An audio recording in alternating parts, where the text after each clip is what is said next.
Emily sneered at me after I announced my resignation, and I responded by maintaining a silent, steady gaze. Our conversation had revolved around the company's decision to cut labor costs, with particular disdain aimed at those supposedly exploiting overtime pay. Tom, too, seemed to relish the notion of trimming expenses. A week later, my phone incessantly rang with calls from the company. Upon answering, the president inquired sharply, "Who exactly are you?" I couldn't help but scoff mockingly at the president's question.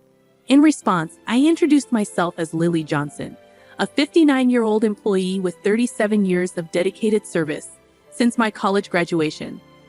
I explained our company's role in providing administrative services, particularly catering to busy company presidents handling clerical work.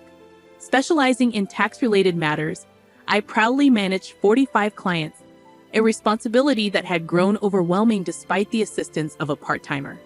Despite the challenges, I couldn't show any sign of weakness. Our clients were long-standing relationships, and their adversities fueled my determination. Today, as I sat in front of my computer, the relentless harassment from Tom and Emily weighed heavily on my mind. Tom, 7 years my junior and now the head of the tax department, had drastically changed his demeanor 3 months ago upon promotion. His once polite tone was replaced with condescension and complaints, making every interaction a struggle. Even when I countered, he remained unfazed, instructing me to consult the manual for guidance and warning against unnecessary actions. Emily, Tom's assistant, joined in the harassment, criticizing my efficiency and mocking my rank and file status. Despite being the first to decline a promotion to department head, a fact unknown to Tom and Emily, I committed to completing my regular duties. Their harassment persisted, with Tom accusing me of increasing overtime, branding it a waste. Emily echoed his sentiment, sighing as she claimed my constant overtime was dragging down the entire tax department's performance. The recent cause of my overtime was Tom unexpectedly leaving a month's worth of client files on my desk to be filed by the end of the month after work. My face drained of color as I glanced at the files before me. "Wait, these all have deadlines this month, right?" I uttered in confusion. However, before I could grasp the gravity of the situation, Tom was already packing up his desk, completely uninterested in addressing my concerns. "I'm heading out. Take care with that," he casually remarked as he swiftly left the office, leaving me with a pile of urgent tasks. Emily followed suit, adding insult to injury with a mocking laugh. The incredulity of the situation weighed on me, and I sighed heavily as I opened the client files scattered on my desk. To my dismay, some of the files were originally Emily's responsibility. The realization deepened my sigh. I understood why Tom had been subjecting me to relentless harassment. They wanted me to retire quickly. My extensive experience and deeper knowledge in taxation made me a preferred resource for other members of the tax department over Tom. Tom's unapproachable demeanor and unattractive appearance made everyone, except Emily, avoid him. It seemed Emily's proximity to him was strategic, driven by Tom's preference for younger female employees. The shallow nature of their thinking sent a chill down my spine. Emily's harassment was not just a personal vendetta. She aimed to curry favor with Tom, the one evaluating the tax department's performance. Despite these challenges, I had to manage the declarations. Alongside preparing tax declarations for my assigned companies, it seemed today's workload was far from over.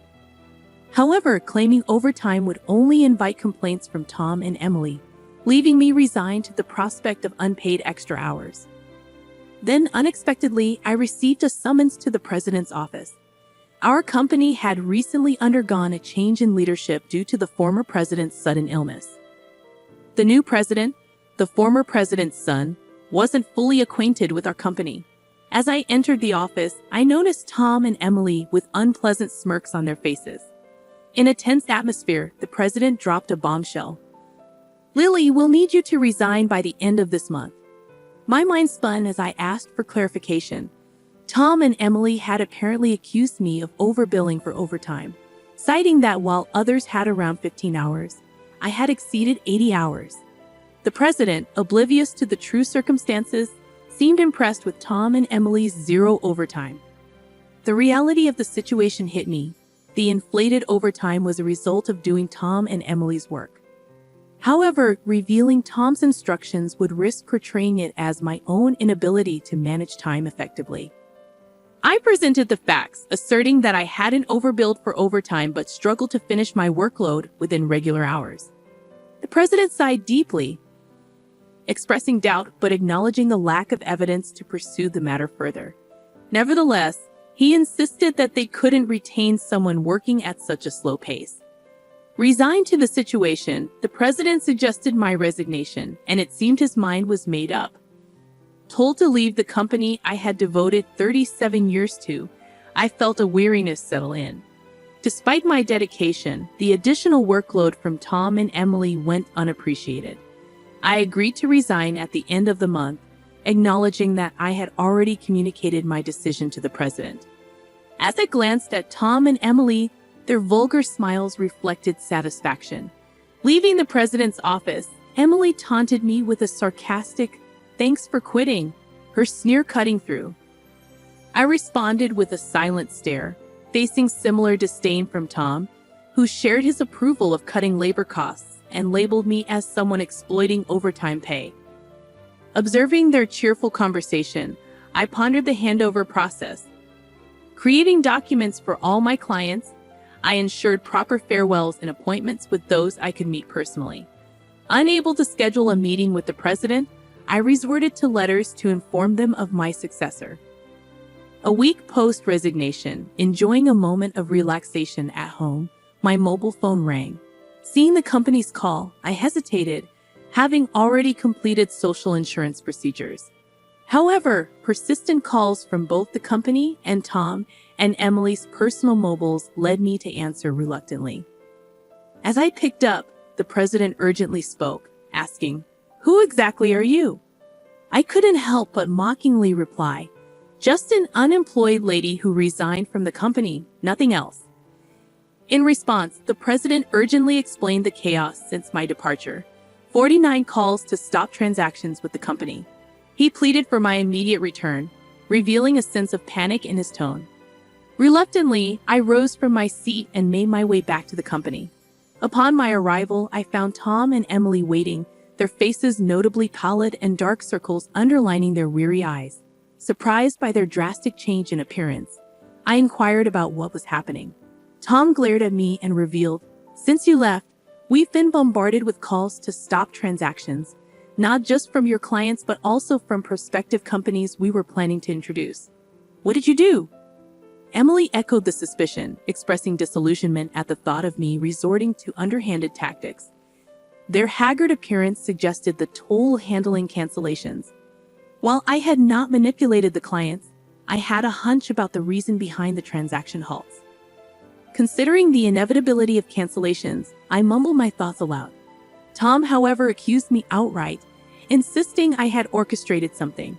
He demanded I go to the president's office immediately, forcefully escorting me there. Upon entering the president's office with Tom and Emily, the president greeted me with a direct look in his eyes. Tom declared, "President, I brought her," with an air of authority, while Emily hurriedly followed suit. Ignoring their accusatory tone, the president questioned me about the abrupt halt in transactions after my departure.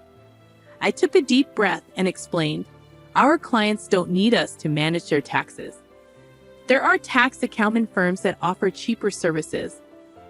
They continue with us because of me." Tom snapped back, questioning my self-worth, and Emily taunted me, both challenging my value to the company. Undeterred, I elaborated on my unique approach, offering tailored tax-saving strategies that resonated with our clients. Tom dismissed it as inefficient, arguing that their manual-based operations were more practical.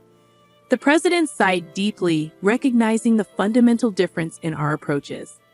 In a serious tone, he said, "Actually," signaling a crucial revelation or decision to follow. I received a surprising call from my father, the former president. It turns out that some clients, who had stopped transactions, went directly to Dad to negotiate on my behalf. I hadn't anticipated clients going to such lengths for me. Dad emphasized that the tax department thrived because of my contributions. Not only did I manage my clients efficiently, but I also supported my colleagues' clients, possessing knowledge that even Tom couldn't match. Dad disclosed that if I hadn't declined the promotion, I would have held a higher position than a department head by now. The current president expressed regret with a pained expression. Emily appeared shocked, probably grappling with the idea that I could have been her superior. The president apologized for making me resign initially and asked if I would consider revoking my resignation. According to Dad, I was indispensable to the company. While I appreciated the change in the president's perspective, I hesitated to accept. Tom interrupted our conversation, visibly upset, and protested the president's decision, questioning why I was chosen over him. Emily echoed his sentiments, praising Tom's leadership and expressing disbelief at the preference for me. The president then sternly addressed them, revealing that since my resignation, numerous complaints had been received from the tax department, suggesting they had been shifting their workload onto others. Tom's face turned pale as the president exposed the fact that he had been pushing the preparation of client declaration forms onto subordinates, including Emily's work for multiple clients. The president pointed out the irony, considering Tom had accused me of being a salary thief. Observing Tom and Emily's pale expressions, the president continued by revealing an alleged leak about their romantic involvement. Tom struggled to defend himself, claiming he was merely mentoring Emily as her superior. However, the president produced receipts from the accounting department, indicating dining expenses filed by Tom. Confronted with evidence, Tom, sweating profusely, was unable to provide a convincing explanation. Emily, too, turned ghostly pale as the president accused them of neglecting their duties, inflating expense claims, and violating company policy by having an affair in the office while being married. In a calm and straightforward manner, the president declared the termination of their employment effective immediately. Tom and Emily tried to resist, promising to retract the receipt claims and pleading for their jobs. "I have a family," Tom desperately pleaded, attempting to reverse his termination. Emily echoed his sentiments, tearfully expressing her fear of being fired. She promised to apologize to me and others for burdening them with work, realizing the gravity of the situation involving neglect of duties and an affair with a supervisor. Concerned about her reputation, she implored for a second chance. Sensing their desperation, I offered advice. "Why don't you stop resisting? It's undignified," I suggested. Tom glared at me, retorting, "Shut up. What would a single person like you understand?" I sighed, reminding him, "Tom, you were the one who got me fired. It's just karma. What goes around comes around. Why don't you take some responsibility and reflect a bit?" Frustrated, Tom looked away, while Emily bit her lip in distress. Aware of more details about their misconduct, I turned to the president, asking with a smile if I should share them. Tom and Emily frantically tried to stop me, fearing further exposure. I issued an ultimatum, warning them that wrongdoings would eventually come to light, urging them to face reality before it worsened. At my words, both Tom and Emily collapsed to their knees, and the president decided to fire them on the spot. Later, I revealed more about their misdeeds, including Tom faking business trips to spend days with Emily and their insidious tactics of harassing disliked employees into quitting. Despite my attempts to help those employees, Tom and Emily's strategies were relentless. They repeatedly reprimanded and pressured employees out of my sight, often assigning sudden tasks with tight deadlines. The resigned employees had initially asked me to keep quiet, but since they were now happily working elsewhere, I decided it was time to speak up. The president, furious at my revelations, expressed anger about cutting Tom and Emily's final salary. He planned to thoroughly investigate past inflated expense claims. Tom, with tears in his eyes, begged the president not to cut his salary, fearing the impact on his family. As the truth unraveled, Tom's affair with Emily came to light, leading to Tom's divorce. The two now faced claims for compensation in the divorce lawsuit, marking the consequential aftermath of their actions. I became aware of the situation when Tom reached out to me, seeking assistance in persuading the president to reconsider their firing. Emily and Tom found themselves in dire straits. Despite their efforts, they struggled to secure new jobs in the tax industry. The industry's close-knit nature meant that word of their misdeeds spread rapidly, making potential employers hesitant to hire them. Desperate for income to cover divorce compensation and living expenses, they resorted to day labor at construction sites, a stark departure from their previous office roles. Emily would often call me in tears, pleading for help. "Lily, please help. I only wanted a better life, and I never truly liked Tom," she'd cry. However, I couldn't ignore the fact that their predicament was a consequence of their own actions. Many, including myself, had been impacted by their behavior. I reminded Emily that the consequences were a result of her choices. "You can't unring a bell," I told her firmly. Facing hardships was the consequence of her decisions. Emily's despair echoed through her protests. Despite her regrets, the outcome remained unchanged. As for me, I chose to distance myself from the chaos of the corporate world. Despite the president's pleas for my return, I declined. Once told to resign, I had no desire to return. Instead, I found solace in assisting at a friend's tax office, supplementing my income and enjoying a more relaxed lifestyle. In the future, I entertained the idea of starting my own office, where I could serve my clients without the constraints of corporate bureaucracy. In my own space, I could fully dedicate myself to my clients' needs. As a tax accountant, I aspired to be on equal footing with my clients, providing service without superiority. This marked the beginning of a new chapter in my life, one filled with excitement and opportunities to pursue what truly mattered to me. My second life had just begun, and I eagerly anticipated the journey ahead.